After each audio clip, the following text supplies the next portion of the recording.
Thank you sir. ప్రార్థించుకుందామండి. మహాపరిశుద్ధుడైన మా పరలోక ప్రియ తండ్రి, ఘనమైన మీ నామమునకు స్తుతులు, స్తోత్రాలు, వందనాలు చెల్లించుకుంటున్నాం. ఈ సాయంకాల సమయంలో మరొకసారి నీ వాక్యమును ధ్యానించుటకు మీరు మాకు ఇచ్చినటువంటి ధన్యతను బట్టి తండ్రి మిమ్మల్ని స్తుతిస్తుంటున్నాం. నీ సన్నిధి మాతో కూడా ఉంచండి. నీ ప్రసన్నత మా మధ్యలో ఉంచండి. నీ ఆత్మ ద్వారా మా ఆత్మలతో మాట్లాడమని, నీ వాక్యము ద్వారా మా అంతరంగంతో మాట్లాడమని ప్రార్థిస్తుంటున్నాం.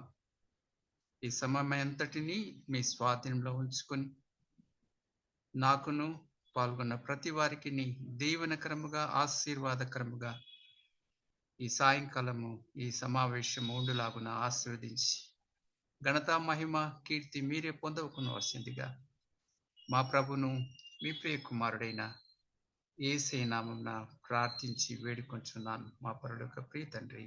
ఆమేన్. మంచిదండి, దేవుని నామమునకు మహిమ కలుగును గాక. ఈరోజు మన ధ్యానమిత్తము పరిశుద్ధ గ్రంథం నుంచి సంఖ్యాకాండము 14వ అధ్యాయం మొదటి 10 వచనములను మనము చదువుకుందాం. సంఖ్యాకాండము 14వ అధ్యాయము మొదటి 10 వచనములు చదువుతున్నాను, గమనించవలసిందిగా మనవి. సంఖ్యాకాండము 14వ అధ్యాయం మొదటి వచనం నుంచి. అప్పుడు ఆ సర్వ సమాజము ఎలుగెత్తి కేకలు వేసెను. ప్రజలు ఆ రాత్రి ఎలుగెత్తి ఏడ్చిరి. మరియు ఇశ్రాయేలందరూ మోషే అహరోనులపైన సనగుకొనిరి.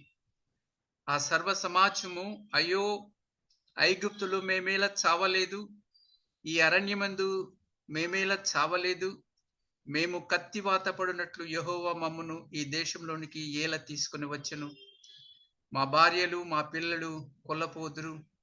తిరిగి ఐగుప్తు వెళ్ళుట మాకు మేలు కదా అని వారితో అనిరి. వారు, మనము నాయకుని ఒకరిని నియమించుకొని ఐగుప్తుకు తిరిగి వెళ్ళుదమని ఒకరితో ఒకడు చెప్పుకొనగా మోషే అహరోనులు ఇశ్రాయేలుల సర్వ సమాజం సాగిలపడ్రి. అప్పుడు దేశమును సంచరించి చూచిన వారిలో నుండి నూను కుమారుడకు యెహోషువయు, యెఫున్నె కుమారుడకు కాలేబును బట్టలు చింపుకొని ఇశ్రాయేలుల సర్వ సమాజముతో, మేము సంచరించి చూచిన దేశము మిక్కిలి మంచి దేశం. యెహోవా మన యందు ఆనందించినలా ఆ దేశంలో మనలను చేర్చి దాన్ని మనకిచ్చును. అది పాలు తేనెలు ప్రవహించు దేశం. మెట్టుకు మీరు యెహోవా మీద తిరుగుబడకుడి. ఆ దేశ ప్రజలకు భయపడకుడి. వారు మనకు ఆహారమగుదురు. వారి నీడ వారి మీద నుండి తొలగిపోయెను. యెహోవా మనకు తోడై ఉన్నాడు. వారికి భయపడకుడినని సర్వ సమాజము వారిని రాళ్లతో కొట్టి చంపవలనగా ప్రత్యక్ష గుడారంలో యెహోవా మహిమ ఇశ్రాయేల్ కందరికీ కనబడెను. ప్రేమైన వారులారా, మనము చదివినటువంటి ఈ యొక్క అంశము దాదాపు క్రీస్తు పూర్వము 1313లో చోటు చేసుకున్నట్లుగా కొన్ని ఆధారాలు మనకు యూదుల గ్రంథాలలో కనపడతాయి. క్రీస్తుకు పూర్వము 1313. ఈ డేటు స్పష్టముగా మనము రుజువు చేయలేకపోయినప్పటికీ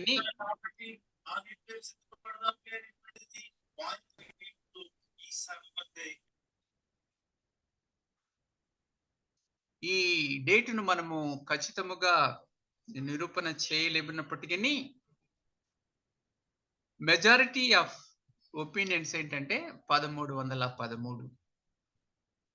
కొంతమంది అంటారు క్రీస్తు పూర్వము 14వ శతాబ్దంలో ఇది చోటు చేసుకుంది. కొంతమంది అంటారు 15వ శతాబ్దంలో చోటు చేసుకుంది అంటారు.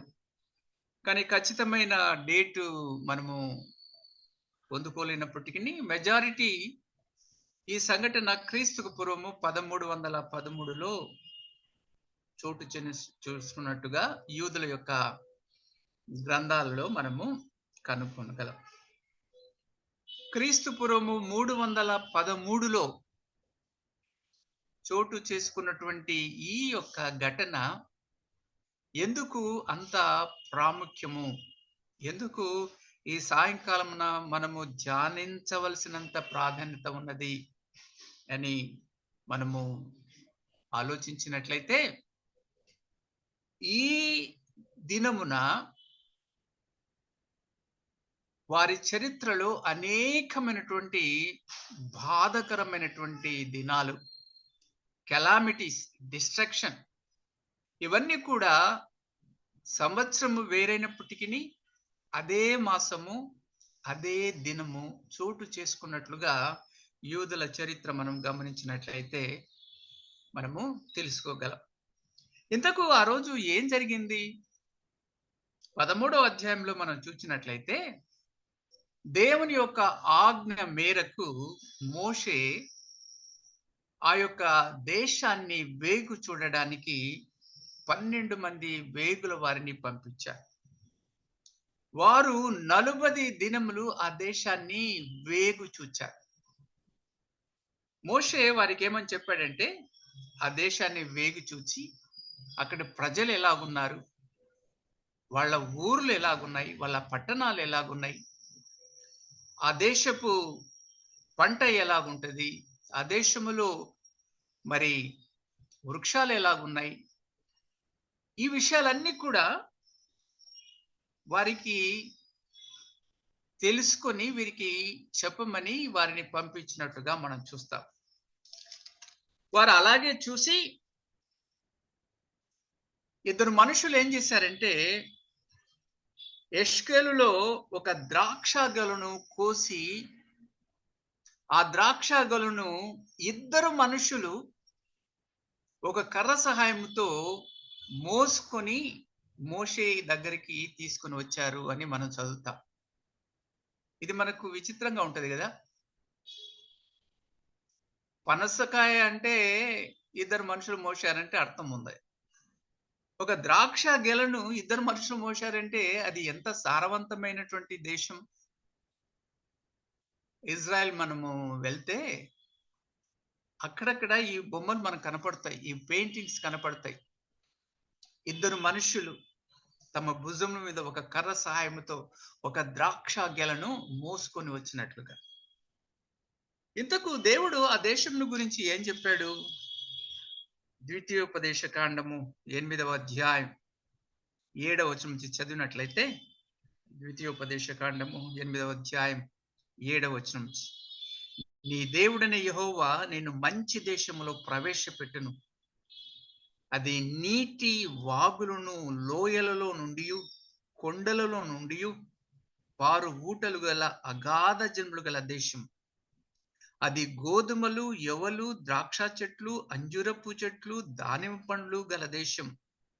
ఒలీవ నూనెయు తేనెయు గల దేశం.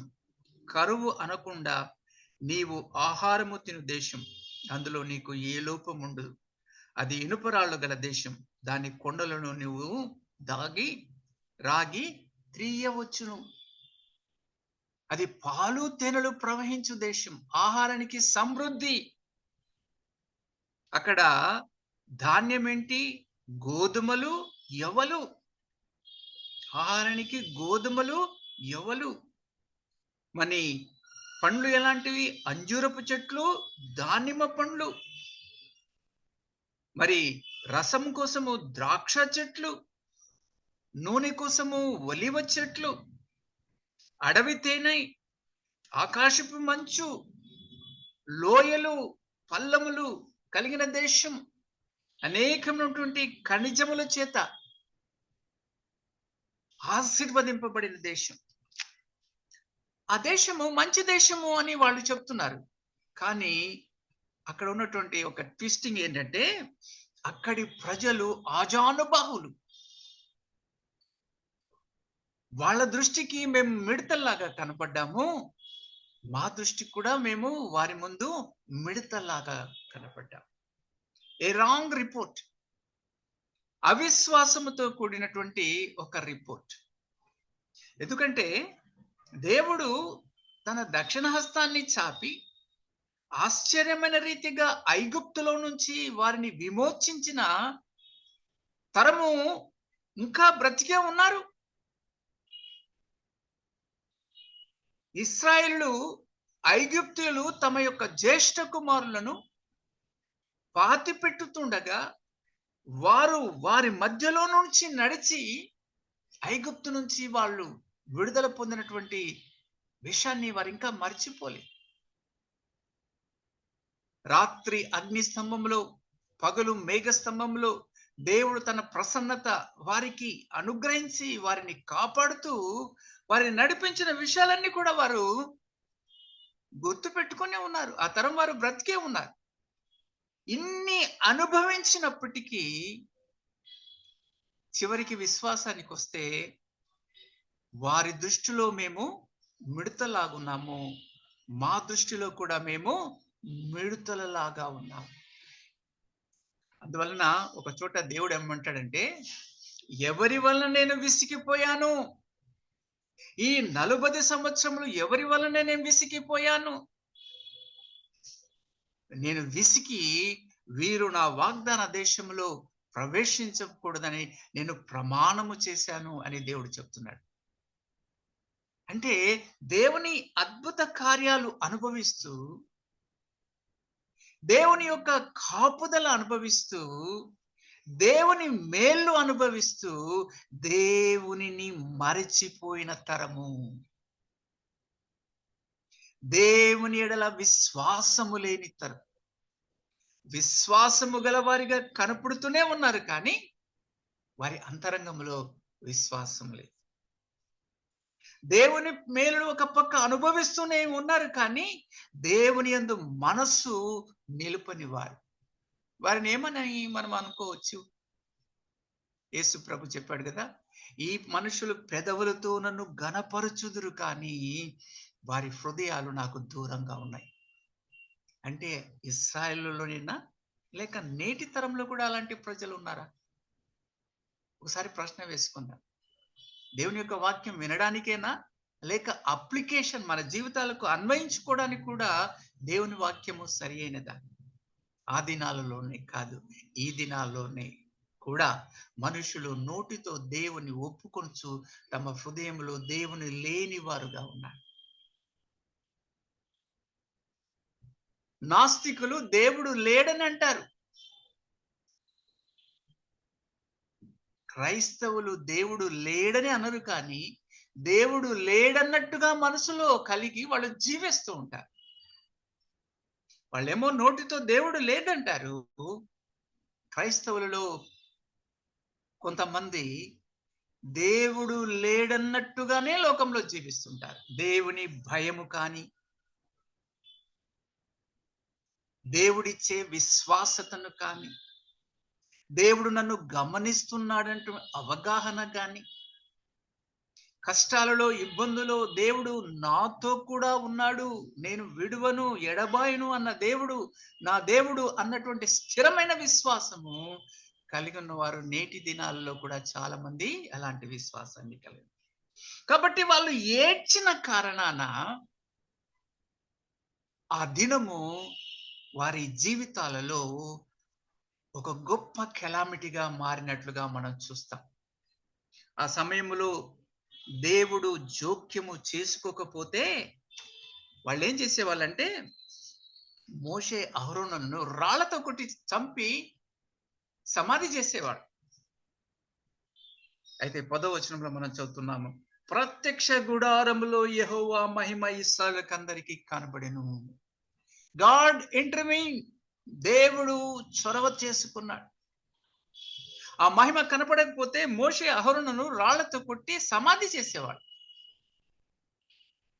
దేవుని మహిమ కనబడినందువలన మోషే అహరోనులు వారు స్పేర్ చేయబడ్డారు. ఇంతకు ఆ దినం ఏంటిదంటే అది తిషబా ఆవ్. తిషబా అంటే 9వ తారీఖు. ఆవ్ అనేది యూదుల యొక్క మాసం. ఆవ్ అనే మాసము 9వ తారీఖున ఈ సంఘటన క్రీస్తుకు పూర్వము 1313లో చోటు చేసుకుంది. ఇశ్రాయేలు చరిత్రను మనం గమనించినట్లయితే ఆ 9th of ఆవ్ అనగా ఆవ్ అనే మాసం, ఏవి ఆవ్ యూదుల యొక్క మాసము ఏవి ఆవ్. 9th of ఆవ్, 9వ తారీఖు ఆవ్ అనే మాసము, లేక హీబ్రూలో తిషాబావ్ అంటే 9వ తారీఖు ఆవు మాసము. వారి యొక్క చరిత్రలో ఆ దినము వారిని నీడలాగా వెంటాడి వారి యొక్క చరిత్రలో అనేకమైనటువంటి అరిష్టాలకు ఆ దినము కేంద్ర బిందువు అయినట్టుగా మనం చూస్తాం. చరిత్ర మనం గమనించినట్లయితే నెబుకద్నెజరు యెరూషలేము దేవాలయమును పాడు చేసిన సంవత్సరము, దాన్ని నాశనము చేసిన సంవత్సరము క్రీస్తు పూర్వము 586 సంవత్సరము 586 మాసము ఆవ్, తారీఖు 9. 9th of ఆవ్ ఆర్ తిషాబా ఆవ్ ఏ సంవత్సరము? అది 586వ సంవత్సరం. యూదులు దేవాలయంకు చాలా ప్రాధాన్యత ఇస్తారు. ఇర్మియా గ్రంథంలో మనం చూచినట్లయితే, ఇర్మియా గ్రంథంలో వారేమంటారంటే, దేవాలయము మా మధ్యలో ఉన్నది, దేవాలయం మా మధ్యలో ఉన్నది, దేవాలయం మా మధ్యలో ఉన్నది. దేవాలయం ఉంటే మాకు ఏమి కష్టాలు రావు అని వాళ్ళు అంటారు. అయితే ఇర్మియా ఇశ్రాయేలు ప్రజలందరూ అంటారు, షిలోహునకు ఏమి జరిగిందో అదే ఈ యొక్క పట్టణానికి, ఈ దేవాలయమునకు జరుగుతుంది. షిలోహు యొక్క ప్రత్యేకత ఏంటి? ఇశ్రాయేలు ఆ యొక్క యాత్రా కాలం ముగించిన తర్వాత షిలోహులో ప్రత్యక్ష గుడారాన్ని అక్కడ వాళ్ళు ఎస్టాబ్లిష్ చేశారు. అంతవరకు యూదులు, ఇశ్రాయేలు ప్రజలు యెరూషలేముని, ఆ యొక్క ప్రత్యక్ష గుడారాన్ని వారితో పాటు మోసుకుంటూ వెళ్ళేవారు. It was a portable temple. ఇశ్రాయేలుకు అది పోర్టబుల్ మొబైల్ టెంపుల్. కానీ ఎప్పుడైతే వాగ్దాన దేశంలో వారు ప్రవేశించారో షిలోహులో, అక్కడ వాళ్ళు దాన్ని స్థిరంగా ఎస్టాబ్లిష్ చేశారు. అక్కడ ఎన్ని సంవత్సరాలు అది ప్రత్యక్ష గుడారము షిలోహులో ఉన్నదంటే 369 సంవత్సరాలు ఉన్నది. ఒక్క రోజు కాదు, 2 రోజులు కాదు, 3 రోజులు కాదు, 369 రోజులు. ఆ షిలోహు యొక్క మందిరములోనే హన్నా వెళ్ళి ప్రార్థన చేసి దేవుని వలన సమూయేలును పొందని. అది గుడారమైనప్పటికీ దేవుని యొక్క సన్నిధి అక్కడ ఉన్నది కాబట్టి అది దేవుని మందిరంగా పిలువబడి. యాక్చువల్లీ అది గుడారము, టాబర్నకల్ టెంట్. కానీ దేవుని సన్నిధి ఉన్న కారణాన అది దేవాలయముగా పరిగణించబడింది.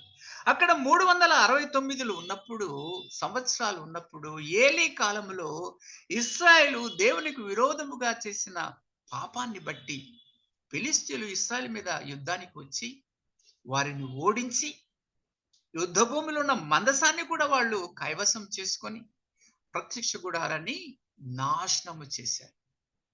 అదే విషయాన్ని ఇర్మియా చెప్తాడు.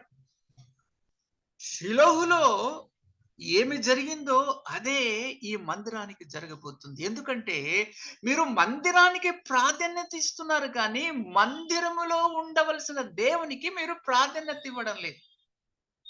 ఇది ఎలాగుందంటే, ఇల్లు కట్టు అని ఒక ఘనత కంటే ఇల్లుకు ఎక్కువ ప్రాధాన్యత ఇచ్చినట్లుగా ఉంది.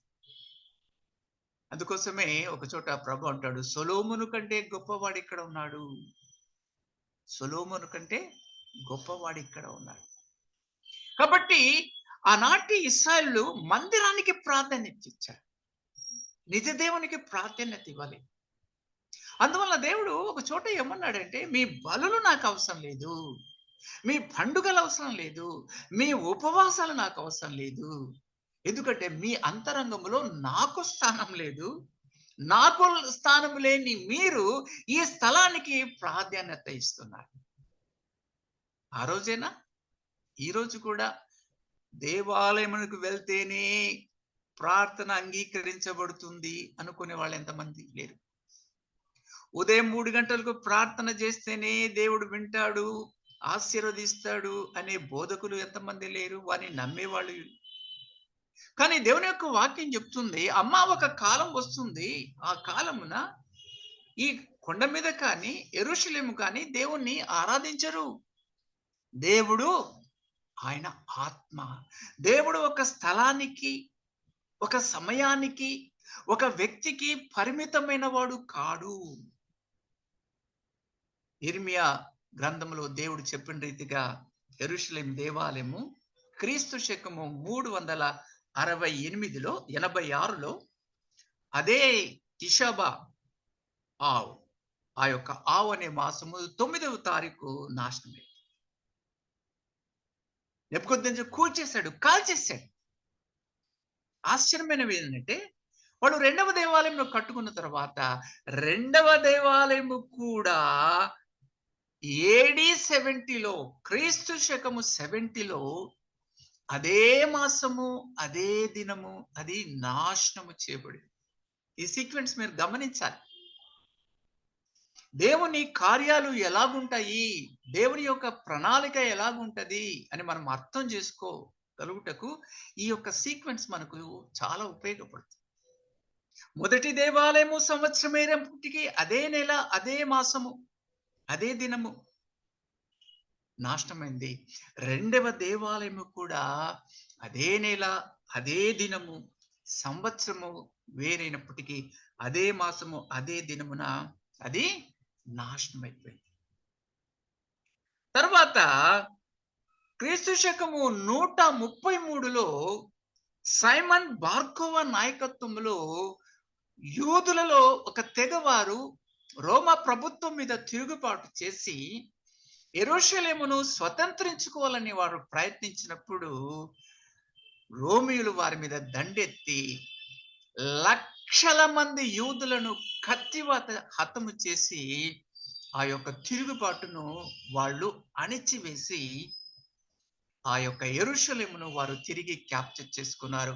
అది కూడా క్రీస్తు శకము 133 అదే మాసము, అదే తారీఖు, అదే మాసము, అదే తారీఖు. ఇంకా చరిత్రలో వెళ్తే యూదులు చరిత్రలో ఏ జాతి, ఏ జనాంగము కూడా అనుభవించనంత కష్టాలు వాళ్ళు అనుభవించారండి.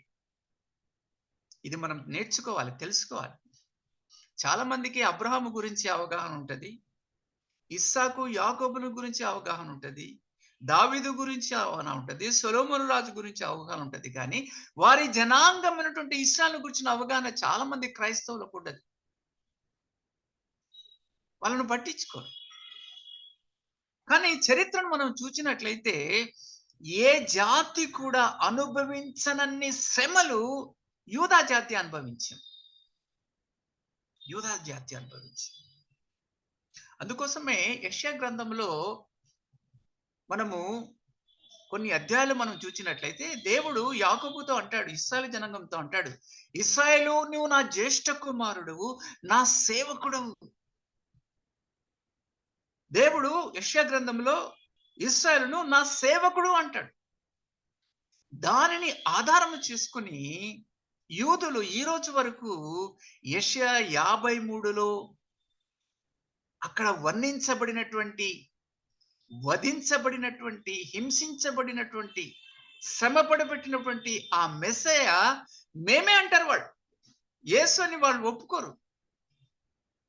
ఆయన గొర్రె వల్లే వదకు తేబడవను, వధించు వాని యొద్ద గొర్రె మౌనంగా ఉన్నట్లు ఆయన మౌనముగా ఉండెను, మనందరి దోష శిక్ష ఆయన భరించెను అన్నటువంటి ఆ యొక్క 53వ అధ్యాయమును ఈ రోజు వరకు ఇశ్రాయేలు ఆ యొక్క సేవకుడు, ఆ సఫరింగ్ సర్వెంట్, ఆ శ్రమ పట్టబడినటువంటి సేవకుడు మేమే ఇశ్రాయేల్. ఎందుకంటే చరిత్రలో మా అంతగా హింసింపబడినటువంటి జాతి ఇంకొకటి లేదంటారు. వాస్తవానికి అది కరెక్ట్ అండి. చరిత్రను మనం చదివినట్లయితే ఏ జాతి భూమి మీద హింసించబడినంతగా వాళ్ళు హింసించబడ్డారు. అందులో భాగంగానే మనం చూస్తున్నాం మొదటి దేవాలయము, రెండవ దేవాలయము, బార్కోవా రెబెలన్. అంత మాత్రమే కాకుండా ఈ మోడర్న్ వరల్డ్ లో 1290లో ఇంగ్లాండ్ తమ దేశంలో ఉన్నటువంటి యూదులను దేశము విడిచి వెళ్ళవలసిందిగా they expel them. World history మనం చదివితే ఇంగ్లాండ్ దేశము 1290లో తమ దేశంలో ఉంటుంటే ఈ యూదులందరూ వెళ్ళిపోవాలి, లేక వాళ్ళు క్రైస్తవులుగా మార్చబడి లేకపోతే వెళ్ళిపోవాలి అని శాసనం ఇచ్చారు. ఉదాహరణకు ఈరోజు మన మోడీ గవర్నమెంట్ క్రైస్తవులందరూ హిందువులుగా మారాలి, లేకపోతే మీరు అమెరికాకో ఇంగ్లాండ్కో జర్మనీకో వెళ్ళిపోండి అని ఒక చట్టం చేశారనుకోండి, మన పరిస్థితి ఏంటి? ఎంతమంది విశ్వాసానికి నిలబడతారు? ఎంతమంది విశ్వాసములో తొలగిపోతారు? ఒకసారి ఊహించుకోండి. Just imagine.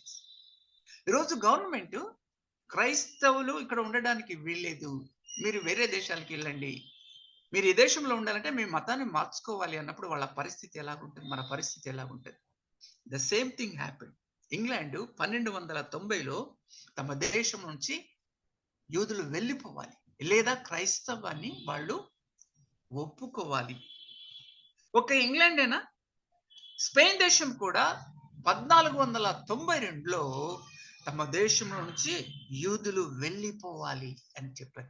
ఇవన్నీ కూడా సంవత్సరాలు వేరైనప్పటికీ అదే మాసము అదే తారీఖు, అదే మాసము అదే తారీఖు. ఇలాగ చెప్పుకుంటూ వెళ్తే మొదటి ప్రపంచ యుద్ధము స్టార్ట్ అయింది 1914 9th of August. The final solution Hitler sign చేసినటువంటి దినము 1941 9th of August. Final solution అంటే కొంత మనకు అవగాహన ఉండాలి. What is final solution? Hitler 60 లక్షల మందిని యూదులను చంపాడు. ఎలాగో చంపాడు? సిస్టమేటిక్ గా చంపాడు. మొట్టమొదటిగా వాళ్ళు ఇంట్రడ్యూస్ చేసింది ఏంటంటే గెటోస్. గెటోస్ అంటే ఒక అపార్ట్మెంట్ ఉందనుకుందాం. ఒక అపార్ట్మెంట్ లో ఒక 10,000 మంది మీరు అందులోనే జీవించాలి, ఇక బయటికి రావడానికి వీల్లేదు, అందులోనే మీరు అడ్జస్ట్ అవ్వాలి అంటే ఎంత దారుణంగా ఉంటుంది చూడండి. ఒక చిన్న అపార్ట్మెంట్ లో 10,000 మంది అంటే మంచినీళ్ళు ఎక్కడ, ఆహారం ఎక్కడ, మరి వసతి ఎలాగ, ఎక్కడ పడుకోవాలి, ఎక్కడ కూర్చోవాలి? That is called ghettos. ఒక చిన్న ప్రదేశంలో కిక్కిరిసిన ప్రజలను నివసించమని ఆజ్ఞ ఇచ్చిన దాన్ని గెటోస్ అంటారు. తర్వాత ప్రోగ్రామ్స్ అన్నమాట. ప్రోగ్రామ్స్ అంటే యూదుడు అనేవాడిని ఎవరైనా చంపొచ్చు. వాడు యూదుడిని ఎవరైనా చంపితే వాళ్ళ మీద కేసు ఉండదు, వాళ్ళ మీద ఎంక్వైరీ ఉండదు. ఎందుకంటే యూదుల యొక్క కట్టుబొట్లు డిఫరెంట్ గా ఉంటది, వాళ్ళ డ్రెస్ వేరుగా ఉంటది, వాళ్ళ హెయిర్ స్టైల్ డిఫరెంట్ గా ఉంటది, వాళ్ళ భోజన పదార్థాలు డిఫరెంట్ గా ఉంటది. వాళ్ళని ఈజీగా మనం ట్రేస్ చేయవచ్చు. అలాగూ ఎవరినైనా కానీ చంపినట్లయితే వాళ్ళ మీద పోలీస్ కేసు ఉండదు, వాళ్ళ మీద ఎంక్వైరీ ఉండదు. దాన్ని ప్రోగ్రామ్స్ అన్నారు. రష్యాలో వేల మంది యూదులను ఈ ప్రోగ్రామ్స్ ద్వారా వాళ్ళు చంపారు. తర్వాత మూడవదిగా లేబర్ క్యాంప్. లేబర్ క్యాంపులో గొడ్డు చాకరీ చేయించి ఎలాంటి శానిటీ, ఎలాంటి పోషక ఆహారాలు లేని జీవితం జీవించి ఆ లేబర్ క్యాంపులో చనిపోయిన వారు వేల మంది. చివరిగా ఫైనల్ సొల్యూషన్ 1941లో 9th of August Hitler sign చేశాడు. That was a secret event అన్నమాట. ప్రపంచంలో ఏ దేశానికి తెలియకుండా యూరోప్ లో ఉన్నటువంటి యూదులందరినీ కొన్ని ప్రాంతాలలో, దాన్ని ఏమన్నారంటే ఈ ఫైనల్ సొల్యూషన్ క్యాంప్స్ అన్నారు. పోలాండ్ లో, తర్వాత ఎక్కువగా పోలాండ్ లోను ఇలాంటి కేంద్రాలు ఉపయోగించారు. ఆష్విజ్ అని, బెల్జిక్ అని, ట్రెబలంక్ అని, సొబిబార్ అని, కల్మనో అని, వార్సో అని, సాజోమిస్టిక్ అని, ఇవన్నీ కూడా ఈ యొక్క ఫైనల్ సొల్యూషన్ క్యాంప్స్. అక్కడికి యూరోప్ లో నుంచి పలు ప్రాంతాల నుంచి యూదులను, లక్షల మంది యూదులను అక్కడికి చేర్చి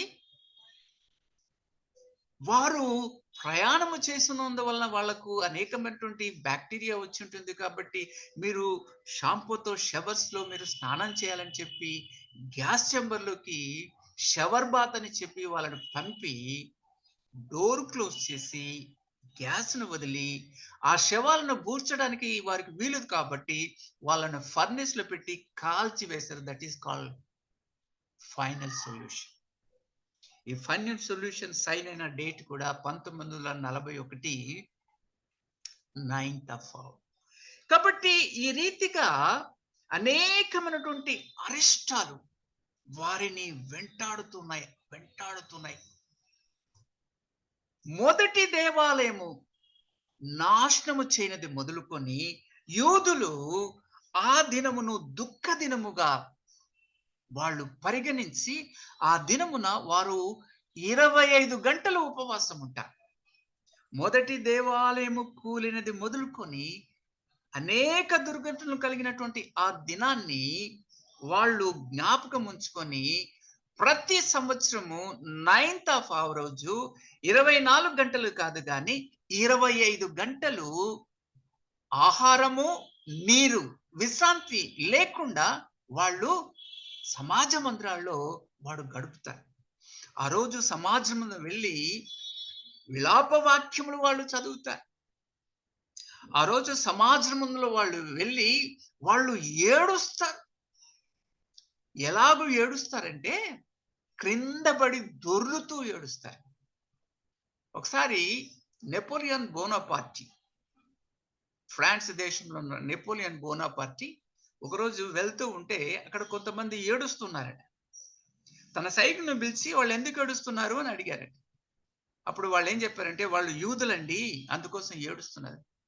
యూదులైతే ఎందుకు ఏడుస్తున్నారంటే ఈరోజు 9th of August వాళ్ళ దేవాలయము కూర్చబడిన దినం కాబట్టి వాళ్ళు దాన్ని దుఃఖ దినముగా పరిగణిస్తారంటే ఎప్పుడు వాళ్ళ దేవాలయం కూర్చబడింది అంటే కొన్ని వందల సంవత్సరాలైంది, వేల సంవత్సరాలైంది అని చెప్పారట.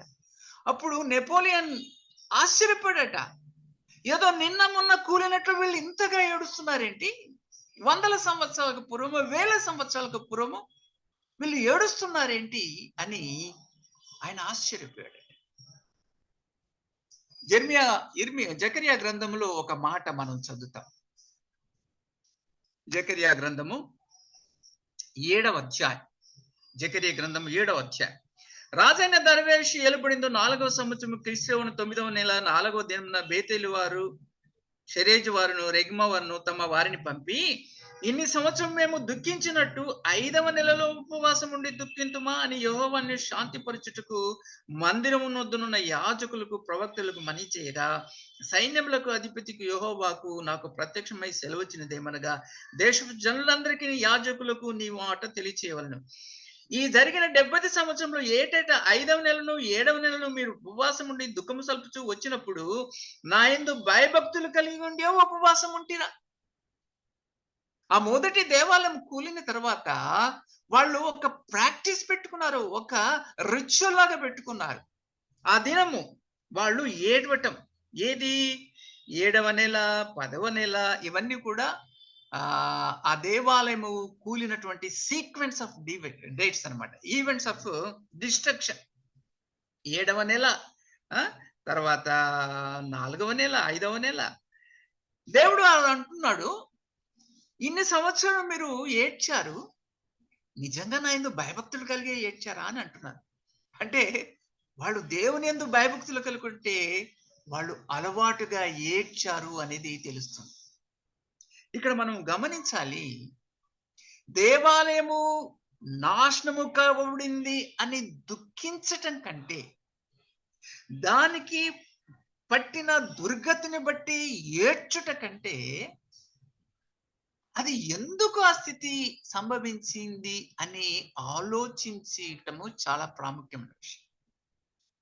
అంటే మనకు అర్థమైనట్టు చెప్పాలంటే మనకు ఇబ్బందులు వస్తాయి, కష్టాలు వస్తాయి, రోగాలు వస్తాయి, కొన్నిసార్లు యాక్సిడెంట్లు వస్తాయి. ఇవి ఈ విధంగా వచ్చాయి, ఇంత నష్టమైంది, ఇంత ప్రాబ్లం ఫేస్ అయ్యాను అని మనము నలిగిపోవటం కంటే ఈ శ్రమ నాకు ఎందుకు వచ్చింది, ఈ శ్రమ ద్వారా నేను ఏమి నేర్చుకోవాలి, ఈ కష్టము ద్వారా దేవుడు నాకు ఏమి నేర్పిస్తున్నాడు అని ప్రశ్నించుకోవడం ప్రాముఖ్యం. నాకు ఇంత కష్టం వచ్చింది, అంత కష్టం వచ్చింది, ఇంత బాధను అనుభవించాను, ఇంత వేదన అనుభవించాము అన్నది కాదు ప్రాముఖ్యం. అసలు ఈ కష్టం ఎందుకు వచ్చింది అని ప్రశ్నించుకున్నట్లయితే అది మన జీవానికి మేలు. అందుకోసమే యేసు ప్రభు కొండ మీద ప్రసంగంలో ఒక మాట అంటాడు. ఏమంటాడు? దుఃఖపడువారు ధన్యులు, వారు ఓదార్చబడుదురు. దుఃఖపడువారు ధన్యులు, వారు ఓదార్చబడుదురు. ఒకరోజు యేసయ్యతో శిష్యులు అడుగుతున్నారు, ప్రభువా, ఈ పుట్టు గుడ్డివాడు ఏ పాపం చేశాడు? వీడు చేశాడా, వీని కన్నవారు చేశారా? ఎందుకు వీడు పుట్టి గుడ్డివాడుగా పుట్టాడు అంటే ప్రభు ఏమంటున్నాడు? వీడైనను వీని కన్నవారైనా చేయలేదు, కానీ దేవుని యొక్క మహిమపరచబట్టుకు ఇలాగ పుట్టాడు. కాబట్టి కష్టాలు ఎందుకు వచ్చాయి, ఇంత కష్టాలు వచ్చాయి, అంత కష్టాలు అనుకుంటుందంటే ఈ కష్టాలలో దేవుడు నాకు ఏమి నేర్పిస్తున్నాడు, ఈ శ్రమల గుండా నేను ఏమి నేర్చుకోవాలి, ఈ శ్రమల గుండా వెళ్తున్నప్పుడు నేను ఏ విధంగా రూపాంతరము చెందాలి అన్న ఆలోచన చాలా ప్రాముఖ్యమైనది. నేను ఎందుకు ఇదంతా చెప్పానంటే, 9th of Av ఇశ్రాయేలును నీడవలే వెంటాడింది. మొదటి దేవాలయం యొక్క నాశనం, రెండవ దేవాలయం యొక్క నాశనం, 133లో బార్కోవా రెబిలియన్, అదేవిధంగా ఇంగ్లీష్ వారు యూదులను వెళ్ళగొట్టడం, స్పెయిన్ తమ దేశం నుంచి జూస్ పీపుల్ను ఎక్స్పెల్ చేయటం, ఫస్ట్ వరల్డ్ వార్ కానీ, ఫైనల్ సొల్యూషన్ అయినటువంటి దినము కానీ, ఇవన్నీ కూడా 9th of Av సంవత్సరం ఏమైనప్పటికీ 9th of Av రోజున చోటు చేసుకుంది. దీన్ని మనము డీప్ గా ఆలోచిస్తే ఒక విషయం మనకు తేటమవుతుంది. బైబిల్లో కొన్ని నంబర్స్లకు కొన్ని ప్రత్యేకత ఉన్నట్టుగా మనం గమనిస్తాం. ఉదాహరణకు 3 అనే సంఖ్య, ఈ యొక్క విశేషణ, ఈ యొక్క స్టడీని ఏమంటారంటే గమత్రియా అంటారు. గమత్రియా న్యూమరాలజీ, సంఖ్యకు సంబంధించినటువంటి విశ్లేషణ. ఈ 3 అనే సంఖ్యను మనము గమనించినట్లయితే ఆది కాండంలో 3వ దినమున దేవుడు భూమిని నీళ్లను వేరుపరిచాడు. ఈ భూమిలోని చెట్లు, ఫలవృక్షాలు కలిగాయి. అనగా 3వ దినమున నూతన సృష్టి కలిగినట్లుగా మనం చూస్తాం. 3వ దినం అబ్రాహాము తన కుమారుణ్ణి బలి ఇవ్వడానికి ఇస్సాకును తీసుకువెళ్ళి 3వ దినమున మొరియా పర్వతం మీద ఆయన ఇస్సాకును బలిచ్చినట్లుగా మనం చూస్తాం. యేసు ప్రభు సమాధిలో నుంచి లేచిన దినము 3వ దినము. యోనా చేప కడుపులో ఉన్న దినములు 3 దినములు. కాబట్టి ఈ 3 అనే సంఖ్య బైబిల్లో చాలా రిపీటెడ్ గా అవుతాయి. వీటిని మనము గమనించినట్లయితే దేవుని యొక్క ప్రణాళికను కొంతవరకు మనము అర్థం చేసుకున్న వాళ్ళం అవుతాం. దేవుని యొక్క స్ట్రాటజీని అర్థం చేసుకోవాలనుకున్న వాళ్ళం అవుతాం. దేవుడు తన కార్యాలను మనము తెలుసుకోవాలని ఆయన ఆశపడుతున్నాడు. కీర్తనలో ఒక చోట మనం చదువుతాం, ఆయన మోషేకు తన అరణ్యములో తన మార్గములను తెలియపరచును, ఆయన యాకోబుకు తన వాక్యమును అందించెను. మనము దేవుని యొక్క జ్ఞానాన్ని పొందుకోవాలని, దేవుని యొక్క వాక్యాన్ని మనం అర్థం చేసుకోవాలని దేవుడు ఆశపడుతున్నాడు. వీలైతే 1-2 నిమిషాలు సహోదరుడు ఒక క్లిప్పింగ్ చూపిస్తారు. ఈ యొక్క 9th of Av పోయిన నెల 22-23 తారీఖున చోటు చేసుకుంది. ఇశ్రాయేలు దేశంలో యెరూషలేములో ఈ 22-23 9th of Avన యెరూషలేములో వారు ఎలాగూ ఆచరించారు, యూదులు ఎలాగూ విలపించారు, ఆ దేవాలయంలో ఎలాగూ వాళ్ళు ఉపవాసంతో కనిపెట్టారు. ఆ క్లిప్పింగ్ ఉంది. 1-2 నిమిషాలు మనం చూసుకొని ముగించుకుందాం. దేవుడు ఈ మాటలు మన వినికిడిలో దీవించును గాక. ఆమేన్.